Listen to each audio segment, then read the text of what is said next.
वाहिगुरु जी का खालसा वाहिगुरु जी की फतेह। अज का विषा इतिहास की हुंदा है जां इतिहासकारी की हुंदी है।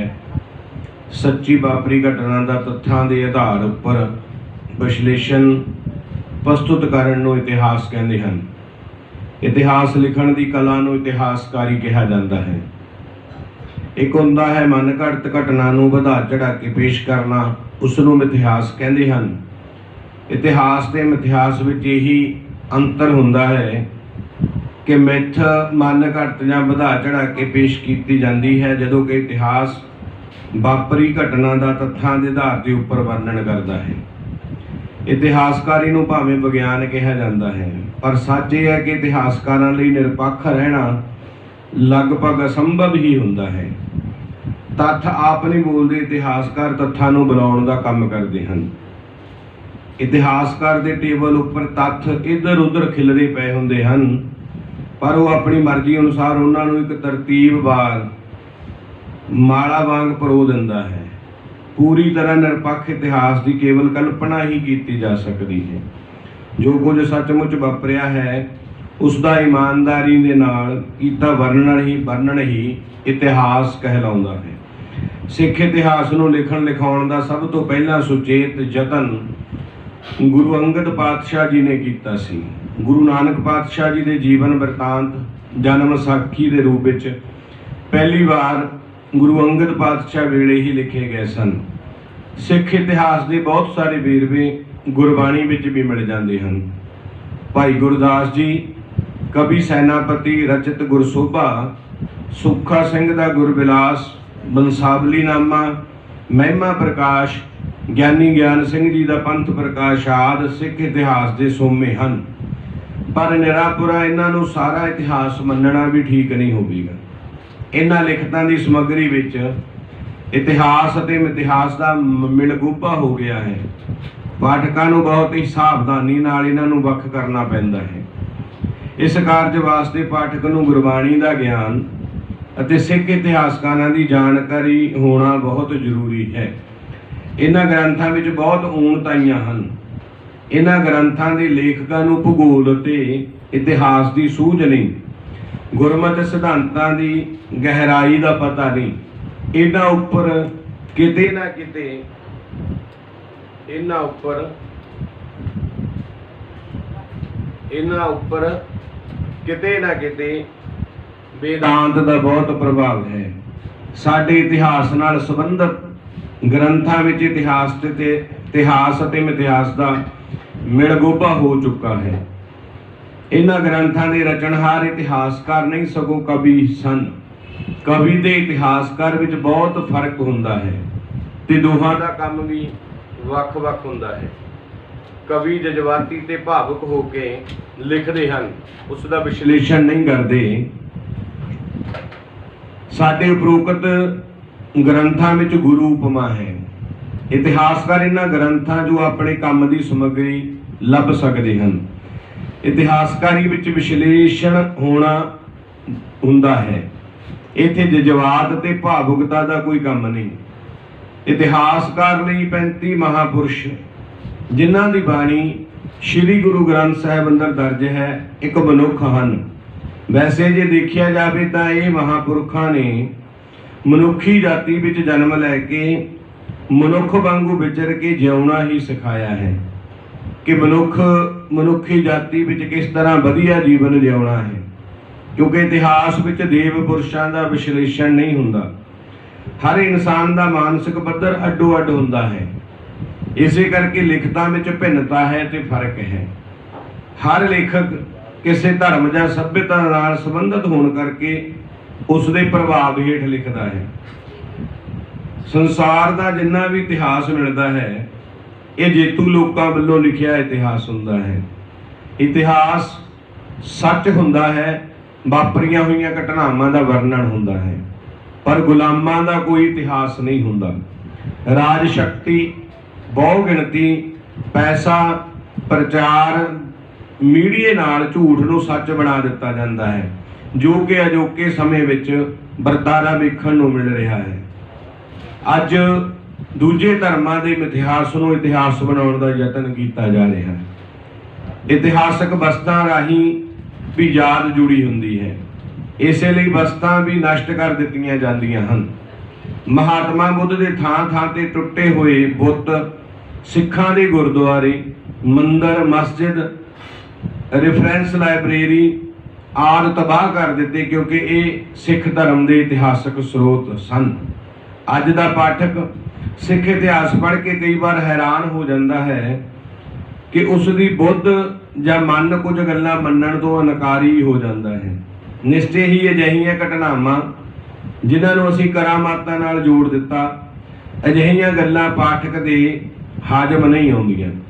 ਅੱਜ ਵਿਗਿਆਨ ਦਾ ਯੁੱਗ ਹੈ ਤੇ ਸਿੱਖ ਧਰਮ ਵੀ ਵਿਗਿਆਨਿਕ ਧਰਮ ਹੈ।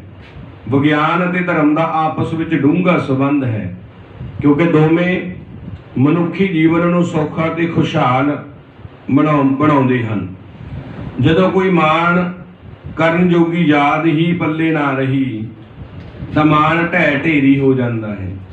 ਇਸਤਰੀਆਂ ਦੀ ਬੇਇੱਜ਼ਤੀ ਮਾਣ ਤੋੜਨ ਲਈ ਹੀ ਕੀਤੀ ਜਾਂਦੀ ਹੈ। ਕਿਸੇ ਧਰਮ ਦੇ ਗ੍ਰੰਥਾਂ ਤੇ ਲਾਇਬ੍ਰੇਰੀਆਂ ਨੂੰ ਸਾੜ ਫੂਕ ਕੇ ਕੌਮਾਂ ਨੂੰ ਸਾਹਸਹੀਣ ਕੀਤਾ ਜਾਂਦਾ ਹੈ। ਇਹ ਕੰਮ ਕਿਸੇ ਮਾਣ ਨੂੰ ਤੋੜਨ ਲਈ ਹੀ ਕੀਤਾ ਜਾਂਦਾ ਹੈ। ਜਿਵੇਂ ਰਾਵਣ, ਦੁਰਯੋਧਨ, ਕਰਨ, ਮੁਗਲਾਂ ਤੇ ਪਠਾਨਾਂ ਵਕਤ ਭਾਰਤੀ ਅੰਗਰੇਜ਼ੀ ਰਾਜ ਸਮੇਂ ਐਮਰਜੈਂਸੀ ਇੰਦਰਾਜ ਸਮੇਂ ਹੋਇਆ, ਸਭ ਦੇ ਸਾਹਮਣੇ ਹੈ। ਉਪਰੋਕਤ ਘਟਨਾਵਾਂ ਦਾ ਨਿਰਣਾ ਕਰਕੇ ਵੇਖੀਏ ਕਿ ਦੋਸ਼ੀ ਕੌਣ ਹੈ ਤਾਂ ਯਕੀਨਨ ਹੀ ਜਦੋਂ ਦੇਖਾਂਗੇ ਜਿੱਤਿਆ ਹੋਇਆ ਸਮਾਜ ਹੀ ਦੋਸ਼ੀ ਹੈ। ਦਰਬਾਰ ਸਾਹਿਬ ਤੇ ਤੋਪਾਂ ਟੈਂਕਾਂ ਨਾਲ ਹਮਲਾ, ਸਾਜ਼ਿਸ਼ ਅਧੀਨ ਦੇਸ਼ ਭਰ ਵਿੱਚ ਸਿੱਖ ਕਤਲੇਆਮ, ਪਰ ਕਿਸੇ ਨੂੰ ਸਜ਼ਾ ਨਹੀਂ, ਕਿਉਂਕਿ ਵੋਟਾਂ ਵਿੱਚ ਜਿੱਤੀ ਧਿਰ ਸਮੇਂ ਦੀਆਂ ਸਰਕਾਰਾਂ ਹੀ ਦੋਸ਼ੀ ਹਨ। ਕੁਝ ਹੋਰ ਪ੍ਰਸ਼ਨ ਇਤਿਹਾਸ ਨਾਲ ਸੰਬੰਧਿਤ ਹਨ ਜਿਹੜੇ ਅੱਜ ਤੱਕ ਪਾਠਕ ਲਈ ਬੇਚੈਨੀ ਪੈਦਾ ਕਰ ਰਹੇ ਹਨ। ਗੁਰੂ ਨਾਨਕ ਪਾਤਸ਼ਾਹ ਜੀ ਦੀ ਜਨਮ ਮਿਤੀ ਅਤੇ ਜੋਤੀ ਜੋਤ ਸਮਾਉਣ ਦਾ ਸਥਾਨ, ਸੰਸਕਾਰ ਦਾ ਸਥਾਨ ਤੇ ਸਤਿਗੁਰੂ ਪਾਤਸ਼ਾਹ ਜੀ ਦੀਆਂ ਅੰਤਮ ਕਿਰਿਆਵਾਂ। ਨੰਬਰ 2, ਗੁਰੂ ਹਰਗੋਬਿੰਦ ਸਾਹਿਬ ਜੀ ਅਤੇ ਗੁਰੂ ਗੋਬਿੰਦ ਸਿੰਘ ਜੀ ਦੇ ਵਿਆਹ। ਨੰਬਰ 3, ਗੁਰੂ ਘਰ ਵਿੱਚ ਗੁਰਗੱਦੀ ਨੂੰ ਲੈ ਕੇ ਹੁੰਦੇ ਝਗੜੇ। ਇਹ ਉਹ ਇਤਿਹਾਸ ਨਾਲ ਸੰਬੰਧਿਤ ਪ੍ਰਸ਼ਨ ਹਨ ਜਿਨ੍ਹਾਂ ਦੇ ਜਵਾਬ ਅੱਜ ਵੀ ਸਾਡੇ ਕੋਲ ਜਾਂ ਸਾਡੇ ਪ੍ਰਚਾਰਕਾਂ ਕੋਲ ਜਾਂ ਸਾਡੇ ਪਾਠਕਾਂ ਕੋਲ ਨਹੀਂ ਹਨ। ਇਤਿਹਾਸ ਜਹਾਂਗੀਰ ਸਮੇਂ ਤੁਜ਼ਕ ਜਹਾਂਗੀਰੀ ਵਿੱਚ, ਔਰੰਗਜ਼ੇਬ ਸਮੇਂ ਕਾਜ਼ੀ ਨੂਰ ਮੁਹੰਮਦ ਵਕਤ, ਅੰਗਰੇਜ਼ ਵਕਤ, ਮਹਾਰਾਜਾ ਰਣਜੀਤ ਸਿੰਘ ਵਕਤ ਹੋਰ ਸੀ।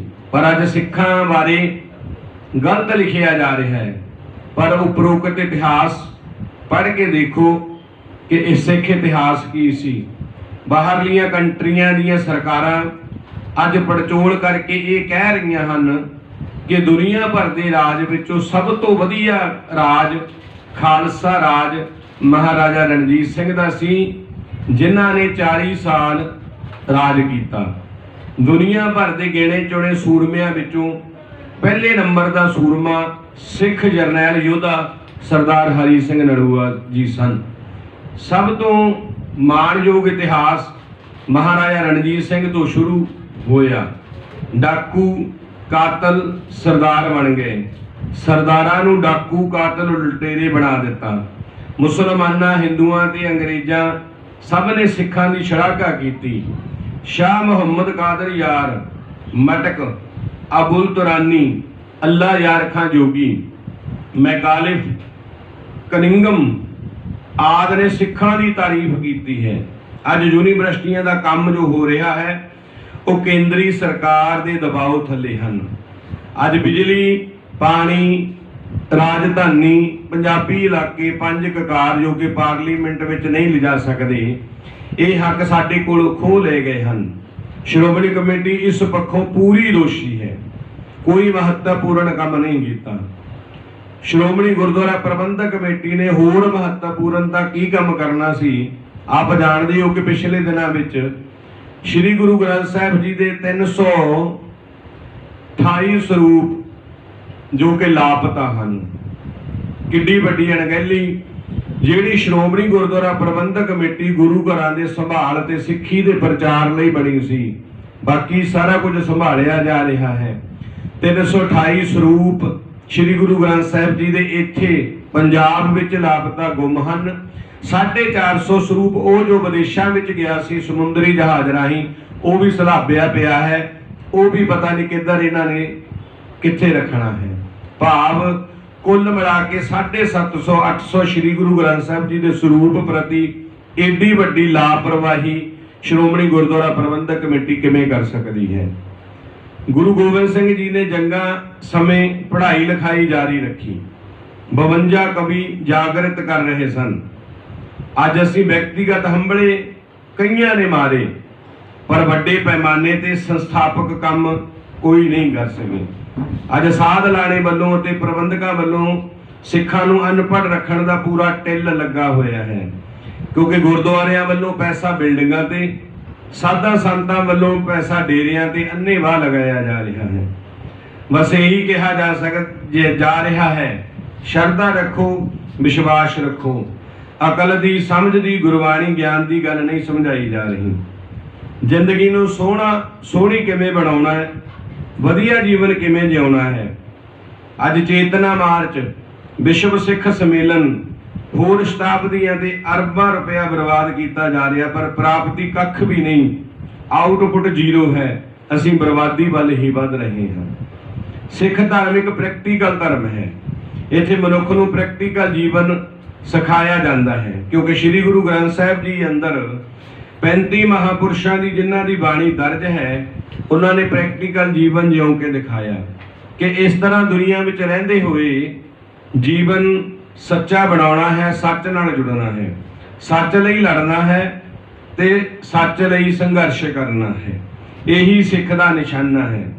ਇੱਥੇ ਝੂਠ ਜਾਂ ਮਨ ਘੜਤ ਜਾਂ ਮਨੋਕਲਪਿਤ ਗੱਲਾਂ ਨਾ ਦੱਸੀਆਂ ਜਾਂਦੀਆਂ ਹਨ, ਨਾ ਹੀ ਸਿਖਾਈਆਂ ਜਾਂਦੀਆਂ ਹਨ। ਸੋ ਅਸੀਂ ਆਸ ਕਰਦੇ ਹਾਂ ਗੁਰਬਾਣੀ ਦੀ ਰੋਸ਼ਨੀ ਵਿੱਚ ਗੁਰੂ ਸਿਧਾਂਤਾਂ ਨੂੰ ਸਾਹਮਣੇ ਰੱਖ ਕੇ ਸਿੱਖ ਇਤਿਹਾਸ ਨੂੰ ਅੱਜ ਨਵੇਂ ਸਿਰਿਓਂ ਲਿਖਣ ਦੀ ਬਹੁਤ ਵੱਡੀ ਲੋੜ ਹੈ। ਇਹ ਕੰਮ ਕਠਿਨ ਹੈ ਪਰ ਅਸੰਭਵ ਨਹੀਂ। ਸ਼੍ਰੋਮਣੀ ਗੁਰਦੁਆਰਾ ਪ੍ਰਬੰਧਕ ਕਮੇਟੀ ਸਾਰੇ ਗੁਰਮਤਿ ਦੇ ਕਾਲਜ, ਪੰਥ ਦਰਦੀ, ਕੌਮ ਨੂੰ ਪਿਆਰ ਕਰਨ ਵਾਲੇ, ਕੌਮ ਪ੍ਰਤੀ ਪਿਆਰ ਰੱਖਣ ਵਾਲੇ ਸਾਰੇ ਸਿੱਖੀ ਦੇ ਇੱਕ ਝੰਡੇ ਥੱਲੇ ਇਕੱਠੇ ਹੋ ਕੇ ਇਸ ਪਾਸੇ ਵੱਲ ਬਹੁਤ ਗੰਭੀਰਤਾ ਨਾਲ ਸੋਚਣ ਦੀ ਅੱਜ ਲੋੜ ਹੈ। ਇਸ ਕੰਮ ਲਈ ਸ਼੍ਰੋਮਣੀ ਗੁਰਦੁਆਰਾ ਪ੍ਰਬੰਧਕ ਕਮੇਟੀ ਨੂੰ ਸਿੱਖ ਮਿਸ਼ਨਰੀ ਕਾਲਜ ਦੁਆਰਾ ਕੀਤੇ ਕੰਮ ਨੂੰ ਸਾਹਮਣੇ ਰੱਖਿਆ ਜਾਣਾ ਚਾਹੀਦਾ ਹੈ ਤੇ ਸਿੱਖ ਮਿਸ਼ਨਰੀ ਕਾਲਜ ਰਾਹੀਂ ਹੀ ਨਵੇਂ ਇਤਿਹਾਸ ਦਾ ਕੰਮ ਕਰਨਾ ਚਾਹੀਦਾ ਹੈ। ਇਹ ਅਫਸੋਸਜਨਕ ਪਹਿਲੂ ਹੈ ਕਿ ਅੱਜ ਤੋਂ 500 ਸਾਲ ਪਹਿਲਾਂ ਸ਼ੁਰੂ ਹੋਏ ਮਹਾਨ ਧਰਮ ਦਾ ਇਤਿਹਾਸ ਵੀ ਅੱਜ ਗੰਧਲਾ ਹੋ ਚੁੱਕਾ ਹੈ। ਅੱਜ ਇਸ ਪਾਸੇ ਵੱਲ ਬੜਾ ਧਿਆਨ ਦੇਣ ਦੀ ਲੋੜ ਹੈ, ਕਿਉਂਕਿ ਸਿੱਖ ਧਰਮ ਕੋਈ ਬਹੁਤ ਪੁਰਾਣਾ, ਪੁਰਾਤਨ ਜਾਂ ਰੂੜੀਵਾਦੀ ਧਰਮ ਨਹੀਂ। 500 ਸਾਲ ਪਹਿਲਾਂ ਹੋਂਦ ਵਿੱਚ ਆਇਆ ਸਿੱਖ ਧਰਮ ਹੈ ਇੱਕ ਵਿਗਿਆਨਕ ਯੁੱਗ ਦਾ ਧਰਮ ਹੈ। ਇਸ ਲਈ ਅੱਜ ਇਸ ਪਾਸੇ ਵੱਲ ਬੜਾ ਧਿਆਨ ਦੇਣ ਦੀ ਲੋੜ ਹੈ। ਜੋ ਸਿੱਖ ਇਤਿਹਾਸ ਵਿੱਚ ਮਿਲ ਗੋਬਾ ਹੋਇਆ ਹੈ, ਉਸ ਨੂੰ ਗੁਰਬਾਣੀ ਦੀ ਰੋਸ਼ਨੀ ਵਿੱਚ ਗੁਰੂ ਸਿਧਾਂਤਾਂ ਨੂੰ ਸਾਹਮਣੇ ਰੱਖ ਕੇ ਨਵੇਂ ਸਿਰਿਓਂ ਸਿੱਖ ਇਤਿਹਾਸ ਨੂੰ ਅੱਜ ਲਿਖਣ ਦੀ ਬਹੁਤ ਵੱਡੀ ਜ਼ਰੂਰਤ ਹੈ। ਆਓ ਸਾਰੇ ਰਲ ਕੇ ਇਹ ਯਤਨ ਕਰੀਏ, ਹੰਭਲਾ ਮਾਰੀਏ। ਹੋਈਆਂ ਭੁੱਲਾਂ ਦੀ ਖਿਮਾ। ਵਾਹਿਗੁਰੂ ਜੀ ਕਾ ਖਾਲਸਾ, ਵਾਹਿਗੁਰੂ ਜੀ ਕੀ ਫਤਿਹ।